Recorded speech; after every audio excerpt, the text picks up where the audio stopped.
الحمد لله نحمده ونستعينه ونستغفره ونعوذ بالله من شرور أنفسنا ومن سيئات أعمالنا من يهده الله فلا مضل له ومن يضلله فلا هادي له ونشهد أن لا إله إلا الله وحده لا شريك له ونشهد أن سيدنا ومولانا محمدا عبده ورسوله أما بعد فقد قال الله تعالى في قرآنه الكريم بعد أعوذ بالله من الشيطان الرجيم بسم الله الرحمن الرحيم إنا نحن نحيي الموتى ونكتب ما قدموا وآثارهم وكل شيء أحصيناه في إمام مبين.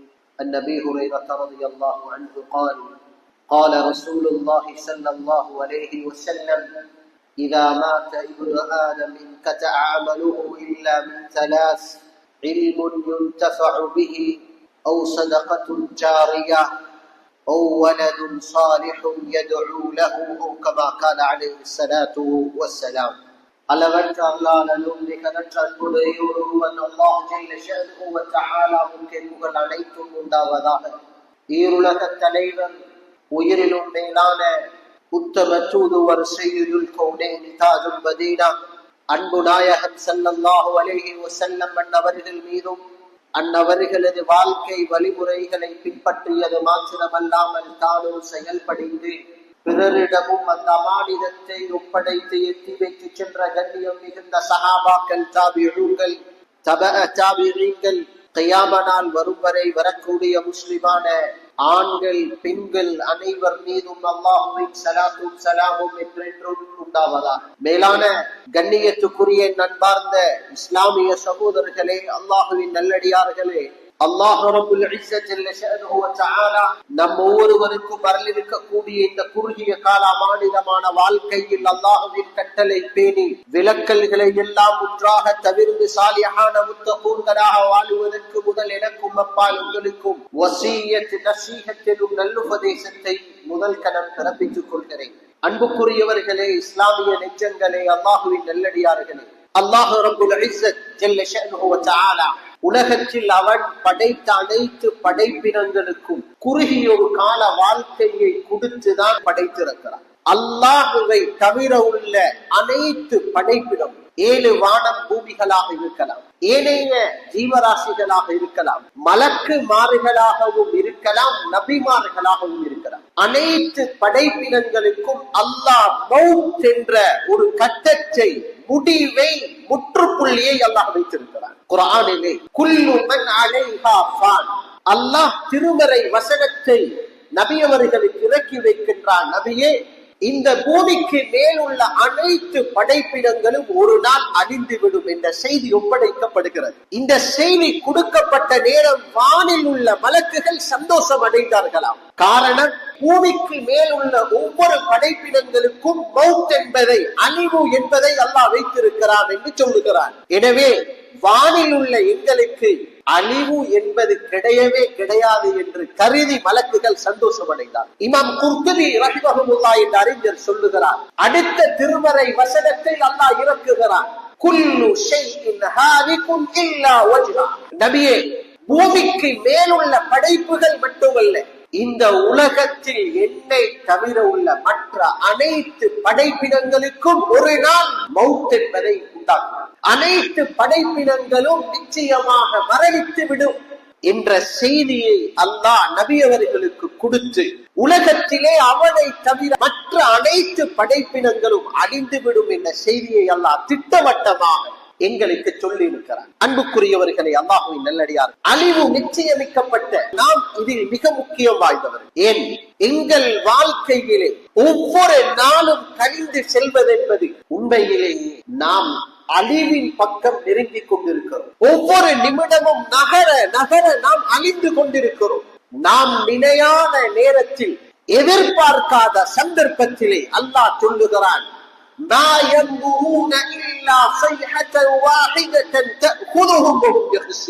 நீங்கள் எதிர்பாராத நேரத்திலே நாங்கள் உங்களை பிடித்து விடுவோம் என்று அல்லாஹ் சொல்லுகிறார். அன்புக்குரியவர்களே, மௌத் எங்களை விளங்காமல் நெருங்கிக் கொண்டிருக்கிறது. நாம் கபரின் பக்கம் நெருங்கிக் கொண்டிருக்கிறோம் என்பதுதான் இந்த வாழ்க்கையின் உண்மையான தத்துவம்.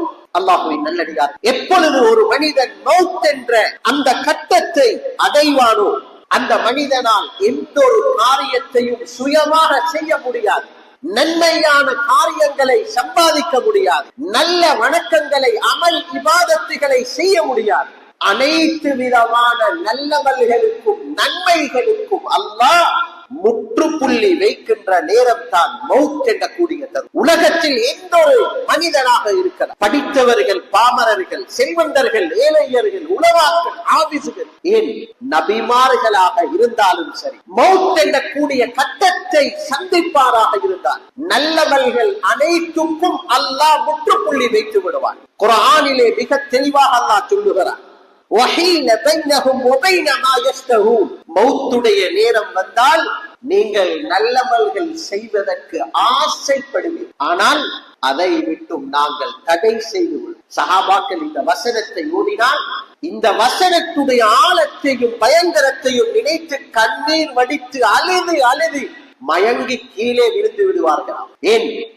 அந்த அளவு பயங்கரமான ஒரு கட்டம் மனிதன் சக்கராத்தில் சந்திக்க இருக்கிறார். எங்களுக்கு தெரியும், உலக தலைவர் சய்யிதுல் கௌனைன் ரசூலுல்லாஹி ஸல்லல்லாஹு அலைஹி வஸல்லம் எவ்வளவு பெரிய ஒரு மாமனிதர், அல்லாஹ்வின் நேசர் ஸல்லல்லாஹு அலைஹி வஸல்லம் சக்கராத்தில் இருக்கிறார்கள். அப்துர் ரஹ்மான் பின் அபீ பக்கர் ரலியல்லாஹு அன்ஹு என்ற நபித்தோழர் அறைக்குள்ளால் வருகிறார்கள். ஸல்லல்லாஹு அலைஹி வஸல்லமுடைய தலை ஆயிஷா ரலியல்லாஹு அன்ஹாவுடைய மடியில் இருக்கிறது. நபி அவர்கள் சக்கராத்தில் நொந்து தவித்துக் கொண்டிருக்கிறார்கள். அப்துர் ரஹ்மான் ரலியல்லாஹு அன்ஹுவுடன் அவருடைய மிஸ்வாக் இருந்தது. ஸல்லல்லாஹு அலைஹி வஸல்லம் சக்கராத்துடைய நேரத்தில் மிஸ்வாக் செய்ய ஆசைப்படுகிறார்கள்.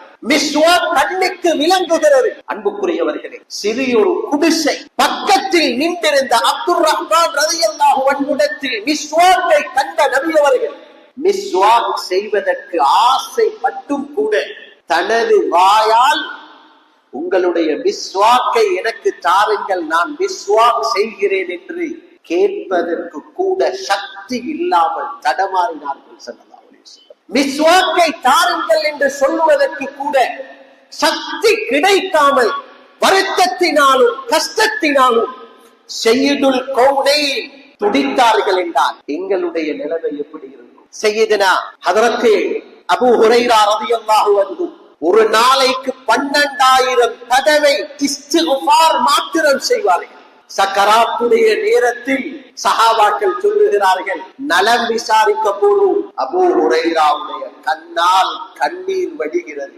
அவ்வளவு சிறந்த நபித்தோழர் கண் கலங்கி அழுது கொண்டிருக்கிறார். சஹாபாக்கள் சொன்னார்களா, அபூ ஹுரைரா எத்தனை யுத்தத்தில் பங்கெடுத்தவர்கள், எத்தனை நல்ல காரியங்களை செய்தவர்கள், இந்த உம்மத்துக்கு என்னென்ன சேவைகளை எல்லாம் செய்தவர்கள், நீங்கள் எதற்காக அழ வேண்டும் என்று கேட்க சய்யிதுனா அபூ ஹுரைரா ரலியல்லாஹு அன்ஹு சொன்னார்களாம், இல்லை அபூ ஹுரைரா, நீளமான மௌத்துக்கு பின்னால் உள்ள ஒரு விசாலமான பயணத்தை செய்ய போகிறேன். நீண்ட பயணம், கட்டுச்சாதனம் மிக மிக குறைவாக இருப்பதை நினைத்து பயத்தினால் அழுகிறேன் என்று சொன்னார்களாம். பாடவர்களே, அல்லாஹ்வின் நல்லடியார்களே, ஹஜ்ரத் ரசூலுல்லாஹ், ஹஜ்ரத் சய்யிதுனா அபூ ஹுரைரா, பெரும் பெரும் மகான்கள், நல்லோர்கள் எல்லாம் அந்த நேரத்திலே துடித்து அழுது பயந்து போயிருக்கிறார்கள் என்றால் என்னுடைய உங்களுடைய நிலைமை என்ன? நாம் மௌத்தை எவ்வாறு சந்திக்க போகிறோம்? மௌத்துக்கு பின்னால் உள்ள கட்டங்களை எவ்வாறு நாம் சந்திக்க போகிறோம் என்பதை நானும் நீங்களும் சிந்தித்து செயல்படுவது கட்டாயம். மௌத்துடைய அந்த தருணம் நல்லவர்களுக்கு பிரியாவிடை செய்து முற்றுப்புள்ளி கிடைக்க போகின்ற அந்த நேரம் வருவதற்கு முன்னால் இந்த வாழ்க்கையை பயன்படுத்தி எங்களால் முடியுமான அளவு நல்லவர்களை செய்து கொள்வோம். குறிப்பாக ஐவேள ஃபர்தான தொழுகை 50 நேரத்தை சுருக்கி 5ஆக அல்லாஹ் தந்திருக்கிறார். 5 நேரத்தை ஒரு மனிதன் ஜமாஅத்துடன் தொழுதால் 50 நேர தொழுகையை ஜமாஅத்துடன் தொழுத பாக்கியத்தை நமது பட்டோலையில் அல்லாஹ் அறிவானவர்களே. ஹதரத்தை ஸஈத் இப்னுல் முஸய்யப் ரஹிமஹுல்லாஹ் சொல்வார்கள், மன் ஸல்லல் மக்தூபத மஅல் ஜமாஅ, 5 வேளை தொழுகையை நீங்கள் ஜமாஅத்துடன் நிறைவேற்றினால் ஃபகஅன்னமா மலஅல் பர்ர வல் பஹர இபாதா, 7 வானத்தையும் 7 பூமியையும் இடைப்பட்ட விசாலமான இந்த அண்டத்தையும் வணக்க வழிபாடுகளால் நிறைத்ததை போன்று நன்மையை அல்லாஹ் தருவார். 5 வேளை தொழுகையை வீணாக்க வேண்டாம். மேலானவர்களே, ஃபர்தான வணக்கங்கள் மட்டுமல்ல, சுன்னத்தான நஃபிலான வணக்கங்கள், சுன்னத்தான அமல் இபாதத்துகள், அல்லாஹ் ரப்புல் இஸ்ஸத் ஃபர்தில் ஏற்படக்கூடிய குறையை மறைப்பதற்கு சுன்னத்துகளை அல்லாஹ் தந்திருக்கிறார்.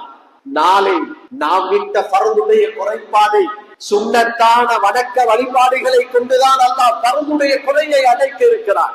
எனவே ஃபர்தை மாத்திரம் இல்லாமல் சுன்னத்தையும் பேணி சுன்னத்தான எல்லா விதமான நஃபில் இபாதத்துகளையும் பேணி, தொழுகையாக இருக்கலாம், நோன்பாக இருக்கலாம், தான தர்மமாக இருக்கலாம், சிக்ர் ஔராதுகளாக இருக்கலாம், குர்ஆன் திலாவத்தாக இருக்கலாம். அன்புக்குரியவர்களே, முடியுமான அளவு இந்த வாழ்க்கையை பயன்படுத்தி நல்லவர்களின் பக்கம் அதிகூடிய கவனம் செலுத்துவோம், நல்லவர்களை உட்படுத்தி வைப்போம்.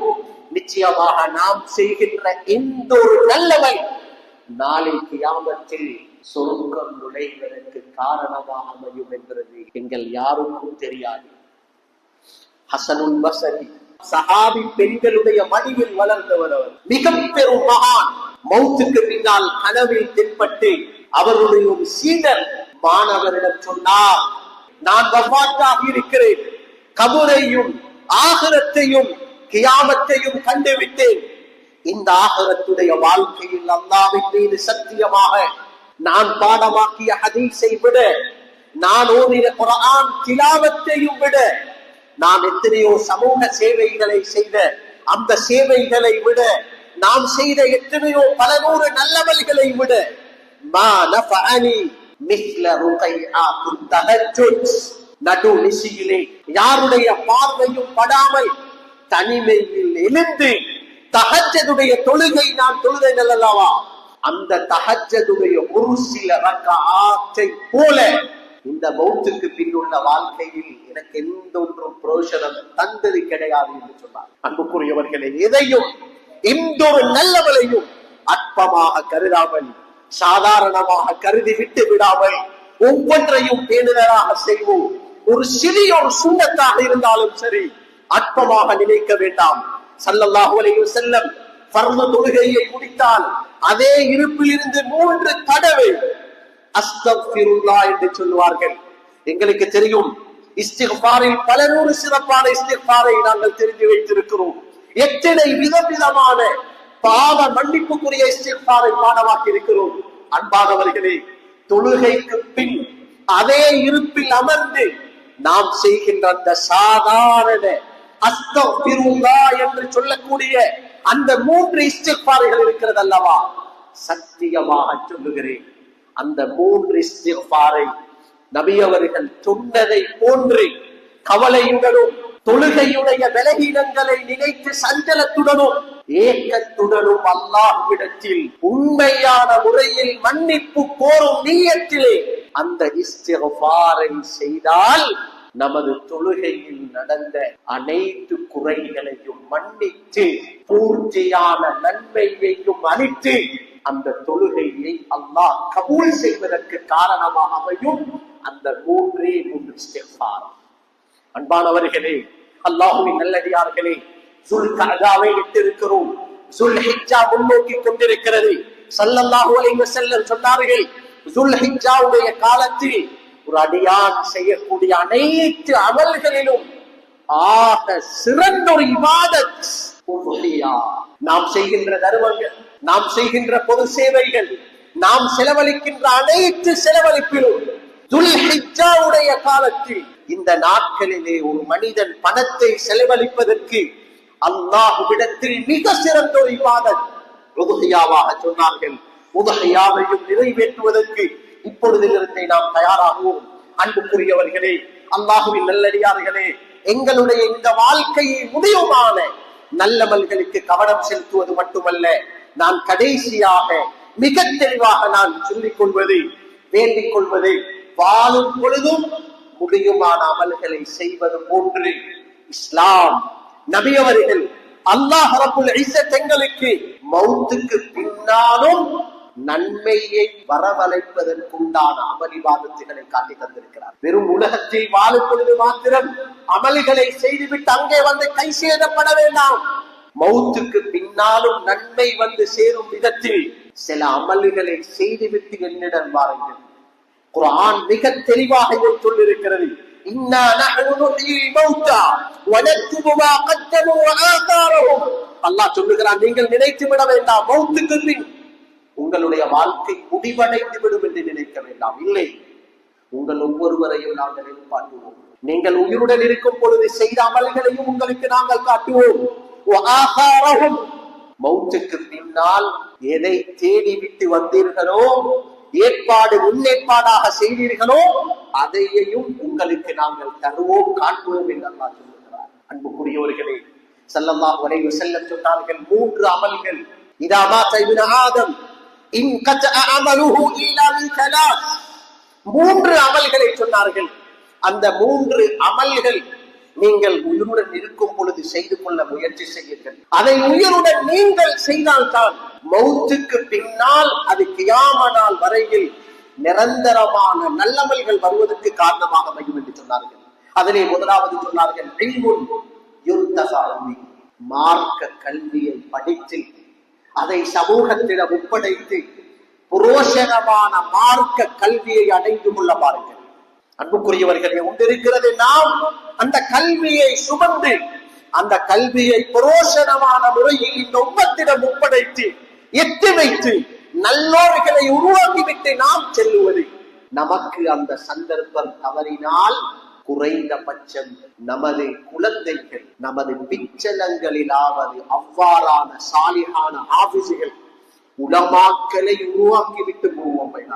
மாமுனா புகாரி ரஹிமஹுல்லாஹ், இன்று உலகமே அவரை பேசுகிறது.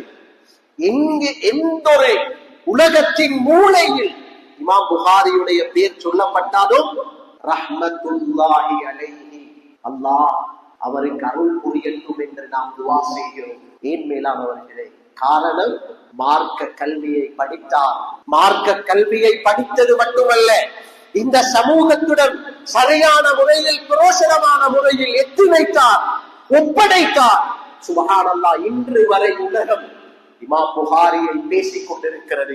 ஆனால் இமாம் புகாரியுடைய வரலாறை படித்தால், இமாம் புகாரியுடைய தகப்பனுடைய தகப்பன் முஹம்மத் பின் இஸ்மாயில் பின் இப்ராஹிம் பின் முகீரா பின் பர்திஸ்பா, ஒரு மஜூசி குடும்பம்.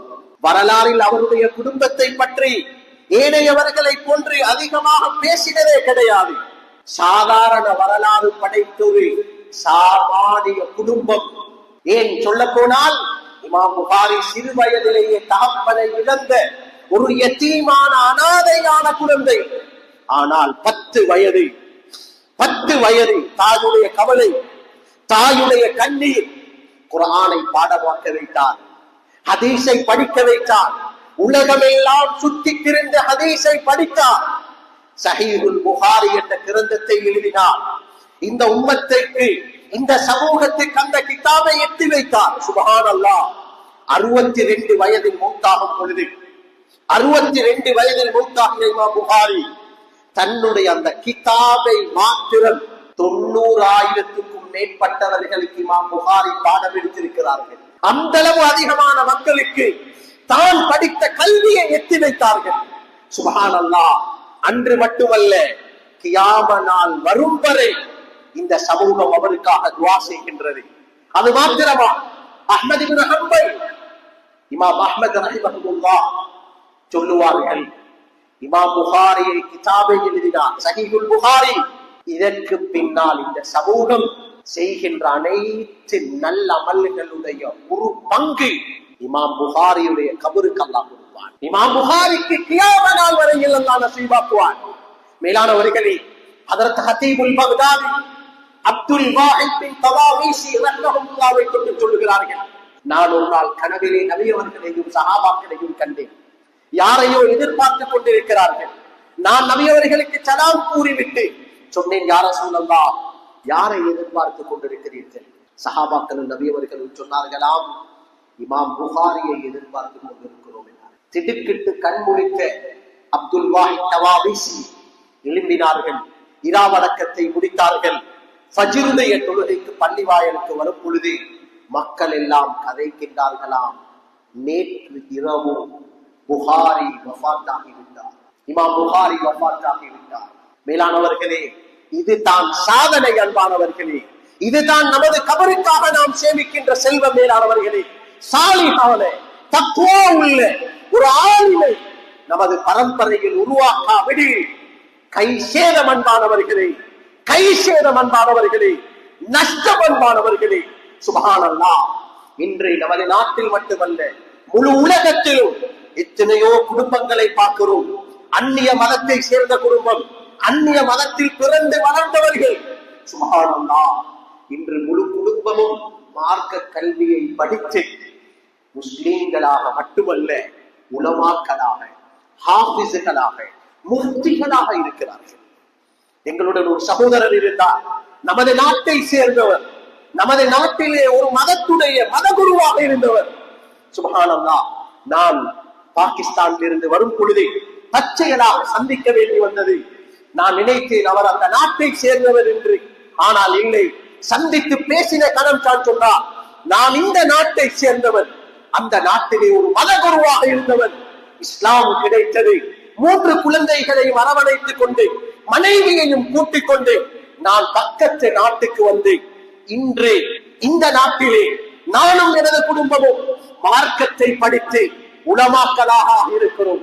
எனது மகன் ஒரு முஃப்தியாக இருக்கிறார், மற்ற மகன் ஒரு ஹாஃபிஸாவாக, ஒரு ஆலிமாவாக இருக்கிறார் என்று அந்நிய மதத்தை சேர்ந்தவர்கள் கூட இதனுடைய பெருமதியை விளங்கி சாதித்து கபருக்கு தயார் செய்து விட்டு செல்கிறார்கள் என்றால், மேலானவர்களே, குர்ஆனுக்கு சொந்தக்காரர்கள் நாம்.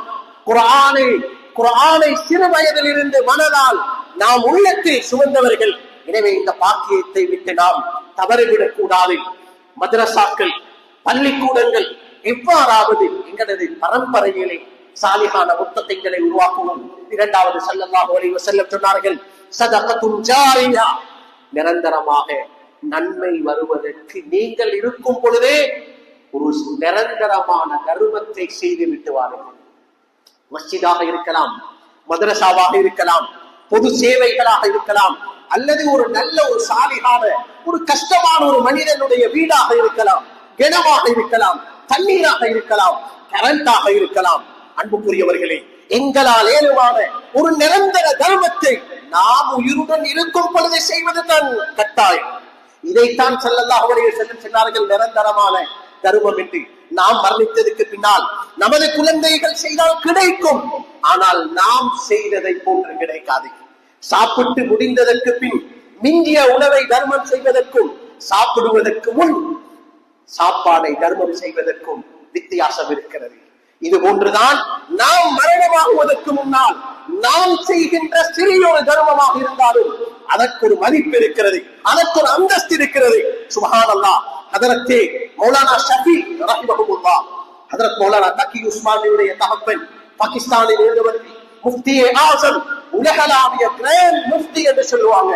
இருக்கும் பொழுதெல்லாம் தான் சாதாரண குடும்பம், தான் வசதியற்றவர் என்றிருந்தாலும் கூட எங்கெல்லாம் பள்ளி வாயல் ஒன்று கட்டப்படுகின்றது என்ற செய்தி கிடைக்குமோ அந்த கிராமத்துக்கு போவார்கள். தன்னால் ஏழுமான 10 ரூபாய் காசியை கொடுத்து சொல்லுவார்கள், இந்த மஸ்ஜிதில் தொழக்கூடிய நன்மை எனது கபருக்கு வரட்டும் என்று தர்மம் செய்வார்கள். மேலானவர்களே, தூனிசியா, ஆப்பிரிக்காவுடைய நாடு, ஒரு சகோதரி இருந்தால், ஏழ்மையுடன் வாழ்ந்தவள், தகப்பன் வஃபாத், தகப்பனுடைய அனந்தர சொத்து கிடைக்கின்றது. குறுகிய காலம் போகல, சகோதரனும் வஃபாத், சகோதரனுடைய அனந்தர சொத்தும் கிடைத்தது.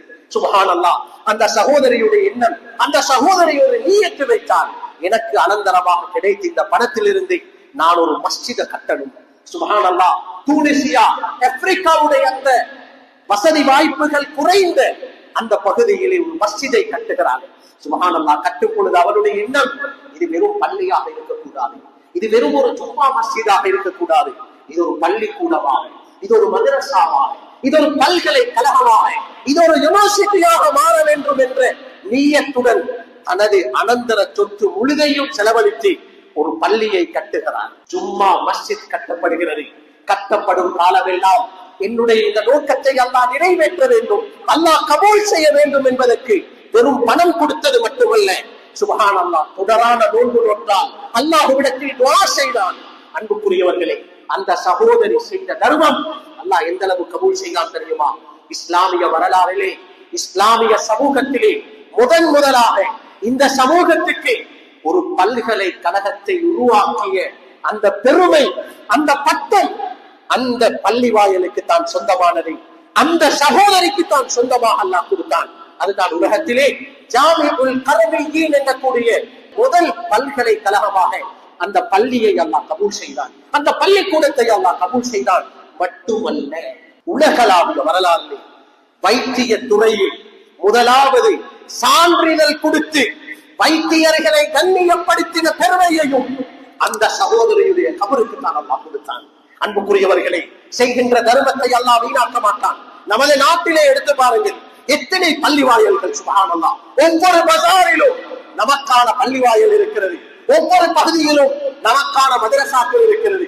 ஏன் நமது சமூகத்துக்கு இந்த நாட்டிலே சுப்ஹானல்லாஹ் முஸ்லிம் பாடசாலைகள் இருக்கிறது. அது மாத்திரமல்ல, நமது சமூகம் நோய்வாய்ப்பட்டால் எங்களுக்கு வைத்தியம் செய்யக்கூடிய ஹாஸ்பிட்டல் கூட எங்களை பழையவங்க கொடுத்திருக்கிறாங்க, ஹாஸ்பிட்டலுக்கு காணி கொடுத்திருக்கிறாங்க, பில்டிங் கொடுத்திருக்கிறாங்க. சுப்ஹானல்லாஹ், அது மட்டும் அன்பானவர்களே, அது மட்டும் அன்பானவர்களே, நாம் மரணம் அடைந்தால் எங்களுடைய பாடியை அடக்கிறதுக்கு மக்பராக்களை கூட, மையவாடிகளை கூட எங்களுடைய ஒரு சமூகம் முன்வந்தவர்கள் தான தர்மமாக, சதகா ஜாரியாவாக விட்டு சென்றார்கள். இன்று நாங்கள் எல்லாம் சந்தோஷமாக, மன நிறைவோட, கண்ணியமாக, மரியாதையோடு அனுபவிக்கிறோம் என்றால் இதற்கு காரணம் அன்று செய்த தர்மங்கள். அன்பானவர்களே, இந்த தர்மம் அன்றுடன் முடியக்கூடாது. அவர்களுடன் முடிவடைந்தால் நமது எதிர்காலம் கேள்விக்குறியாக மாறும், நமது குழந்தைகளுடைய எதிர்காலம் கேள்விக்குறியாக மாறும். எனவே நாமும் அவர்களை போன்று இன்றும் சமூகத்தில் எத்தனையோ தேவைகள் இருக்கிறது. அந்த தேவைகளை இனம் கண்டு எங்களுடைய கிராமத்துக்கு, எங்களுடைய மஸ்ஜிதுக்கு, எங்களுடைய சமூகத்துக்கு என்று நிரந்தரமான சதகா ஜாரியாவர்களை நாங்கள் உருவாக்கிவிட்டு நாங்கள் மரணம் அடைவோம். நபி ஸல்லல்லாஹு அலைஹி வஸல்லம் மூன்றாவதாக சொன்னார்கள், வலதுன் சாலிஹுன் யதுஉ லஹு. உங்களுக்கு மார்க்க கல்வியை படிக்க சந்தர்ப்பம் கிடைக்கவில்லையா? உங்களுக்கு தர்மமும் செய்வதற்கு சந்தர்ப்பம் கிடைக்கவில்லையா? கடைசியாக சொன்னார்கள், நீங்கள் பெற்றெடுத்த குழந்தைகளை சாலிஹான துஆ செய்யக்கூடிய குழந்தைகளாக விட்டு போடுங்கள். மேலானவர்களே, வெறும் குழந்தைகள் அல்ல, வெறும் குழந்தைகள் அல்ல, சொன்னார்கள் சாலிஹான குழந்தைகளாக இருக்க வேண்டும். இரண்டாவது, துஆ செய்யக்கூடிய குழந்தைகளாக விட்டு செல்லுங்கள். மேலானவர்களே, நீண்ட நேரம் பேசுவதற்கல்ல, ஒரு கிதாபிலே ஒரு ஆள் எழுதுகிறார், முன்வந்த நமது முன்னோர்களிலே ஒரு சகோதரன் மரணித்த தன்னுடைய தகப்பனை 26 வருடத்துக்கு பின்னால் கனவில் காணுகிறார். தானும் தன்னுடைய சகோதரிகளும் நின்றிருக்கிறார்கள். தகப்பன் சிரித்த முகத்தோடு நிற்கிறாங்க. மகன் கேட்கிறார், பாப்பா, எங்களே உங்களுக்கு விளங்குதா? எங்களில் யாரை உங்களுக்கு தெரியும்? யாரை உங்களுக்கு தெரியும்? நாம் அனைவரும் இருக்கிறோம். உங்களுடைய இரக்கத்துக்குரிய, நேசத்துக்குரிய உங்களுடைய குழந்தைகள் உங்களுக்கு விளங்குகின்றதா என்று கேட்டதற்கு அந்த தகப்பன் ஆச்சரியத்தோட கவலையோட சொன்னார், எனக்கு முள்ளகள் யாரும் இல்லையே என்று சொன்னார். சொல்லிட்டு சொன்னார், எனக்கு ஒரே ஒரு மகன் இருக்கிறான், ஒரே ஒரு மகன் இருக்கிறான் என்று விட்டு எங்கள் அனைவரையும் உற்று நோக்கி ஒரே ஒரு மகனை பார்த்தார்கள். கெற்றி அணைத்து நெற்றியிலே ஒரு முத்தமிட்டார்கள். என்னுடைய தகப்பன் முத்தமிட்டு சொன்னார்கள், நான் இவனை அதிகமாக நேசிக்கிறேன், இவருடைய வருகையை நான் எதிர்பார்த்திருக்கிறேன் என்று சொன்னது தான் கணம். அந்த ஆளில் சொல்றார், நான் திடுக்கிட்டு கண்முழிச்சேன். பெரும் கவலை, பெரும் சங்கடம், கவலையோட ஓடோடி வந்து யாரை என்னுடைய தகப்பன் முத்தமிட்டாரோ அந்த சகோதரனை சந்திச்சு நான் கனவை சொன்னேன். பாப்பாவை கண்டேன், எங்கள் எல்லாரையும் வாப்பா கண்டாரு, ஆனா யாரையும் வரவேற்கல்ல, யாரையும் பொருட்படுத்தல, கண்ணியப்படுத்தல. உங்களைய மாத்திரம் பார்த்து உங்களைய முத்தமிட்டவனுக்கு துவா செஞ்சாங்க வாப்பா. என்ன காரணம் சகோதரனே என்று கேட்க, அந்த சகோதரன் சொன்னார், என் வாப்பா மரணிச்சு 26 வருஷம், 26 வருட காலமாக நான் எனக்கு துவா செய்யாவிட்டாலும் என்னுடைய தகப்பனுக்கு நான் துவா செய்யாமல் இருந்தது கிடையாது. நான் கேட்கின்ற துவா என் வாப்பா கிட்ட அல்லாஹ் எனக்கு ஒரு அன்பையும் ஒரு நெருக்கத்தையும் அவருடைய ஒரு பொருத்தத்தையும் அல்லாஹ் நசீபாக்கி இருக்கிறான். அல்ஹம்துலில்லாஹ் என்று புகழ்ந்தார். மேலானவர்களே, அன்புக்குரியவர்களே, அல்லாஹ்வின் நல்லடியார்களே, இந்த ஹதீஸை வைத்து நான் ஒரே ஒரு விடயத்தை ஆணித்தனமாக சொல்லுகிறேன். நாங்க அல்லாஹ் கிட்ட நான் சக்சஸ் என்றிருந்தா, நான் அல்லாஹ் கிட்ட நல்ல மனிதன் என்றிருந்தால், என்னிடத்தில் இருக்க வேண்டிய ஒரு அடையாளம், இந்த உம்மா வாப்பாக்கு நான் துவா செய்பவனாக இருக்கிறேன். நான் துவா செய்பவனாக இருந்தால்தான் நான் ஒரு சாலிகான மனிதனாக முடியும். மேலானவர்களே, உயிருடன் இருக்கக்கூடிய பெற்றோர்கள் 2 துஆவை அல்லாஹ் எங்களுக்கு படிச்சு தரான். ஒரு துஆ, ரப்பிர்ஹம்ஹுமா கமா ரப்பயானி ஸகீரா, கட்டாயம் கேட்க வேண்டிய துஆ. சில முன்னோர்கள் சொல்லுவாங்க, எந்த மனிதன் தந்த துஆல இந்த துஆவை சேர்க்க மாட்டாரோ, தந்த பெற்றோர்களுக்கு துஆ செய்ய மாட்டாரோ, அந்த துஆவை அல்லாஹ் ஏறெடுத்து பார்க்க மாட்டானாம். அந்த துஆவை அல்லாஹ் கபூல் செய்யவே மாட்டானாம். மேலானவர்களே, பெற்றோர்களுக்குரிய துஆ ஒன்று, ரப்பிர்ஹம்ஹுமா கமா ரப்பயானி ஸகீரா. இன்னும் சில உலமாக்கள் சொல்லுவாங்க, ஆக சிறந்த துஆக்கள் ஒன்று, ரப்பனா ஆதிஹிமா ஃபித் துன்யா ஹஸனா வஃபில் ஆখিরাতি ஹஸனா வகிஹிமா அஸாபன் நார்.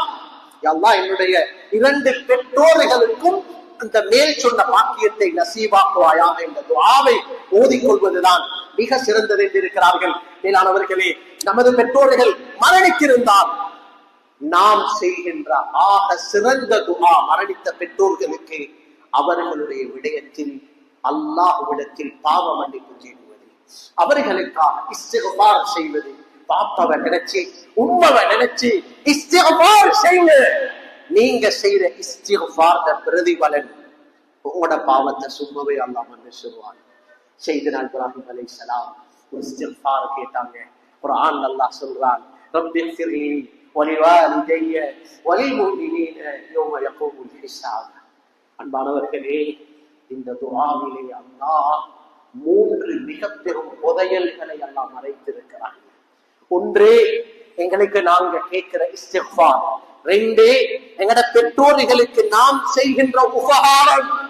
3, ஒட்டுமொத்த மனித குலத்துக்கும் நாம் செய்கின்ற துஆ. 3 பாக்கியத்தை அந்த துஆல மறைத்து வைத்திருக்கிறான். எனவே அல்லாஹ் ஜல்ல ஷஅனுஹு வ தஆலா நம்ம ஒவ்வொருவரையும் நமது பெற்றோர்களுக்கு நன்றியுள்ள உபகாரம் செய்யக்கூடிய சாலிஹான அடியார்களாக அல்லாஹ் என்னையும் உங்களையும் மாற்றுவானாக. பேசிய கேட்டு எல்லா விடயங்களையும் இஹ்லாஸுடன் அமல் செய்ய தௌஃபீக் செய்வானாக. வ ஆகிரு தஅவானா அல்ஹம்துலில்லாஹி ரப்பில் ஆலமீன்.